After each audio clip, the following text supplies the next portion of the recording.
Hello friends, good morning. সবাই কেমন আছো? আশা করি ভালো আছো। তো আমিও ভালো আছি। এখন সকাল 9টা বাজে, তো আমি রেডি হয়ে গেছি ডিউটি যাওয়ার জন্য। তো কী করব, যাই হোক, ডিউটি তো যেতেই হবে। তো ফ্রেন্ডস, তোমাদেরকে একটা কথা আমি বলছি, মানে যে দেখো, মানুষের সমালোচনার আর শেষ নেই। তো আমি এই যে ভিডিও করছি বলে আমাকে অনেকেই অনেক কথা বলছে, তাতে আমার কিছু যায়ও না, কিছু আসেও না। তার কারণ আমার নিজের জায়গাতে আমি নিজে শক্ত করে ধরে রেখেছি। এটা আমার জন্য, এটা আমার মানে কেউ আমাকে শক্ত করে ধরে দেয়নি। তো অতএব কে কী বলল না না বলল তাতে আমার কিছু যায়ও না, কিছু আসেও না। তার কারণ হচ্ছে, আমি যখন ভালো থাকবো তখন মানুষের সহ্য হবে না।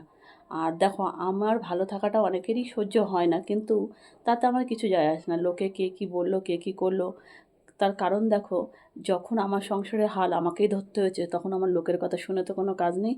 আর আমি ভিডিও বানাচ্ছি, মানে ফেসবুক বলো, বলো, রিলস বানাচ্ছি, তাতে অনেকের সমস্যা। তাতে লোকের সমস্যায় আমার কি যায় আসছে বলো? আমি যেভাবে আছি আমি সেভাবেই থাকবো, আর আমি এইভাবেই ভিডিও বানিয়ে যাব। তাতে কারোর কথায় আমি কান না দিয়ে, যদি আমি ভালো করে ভিডিও বানাই তো আমি অবশ্যই এগাবো। তার কারণ আমার মানে জার্নিংটা অনেকটা লং। যেহেতু নিজেকে সব কিছু করতে হয়, সেই জন্য অন্যের কথা আমি শুনে চলি না।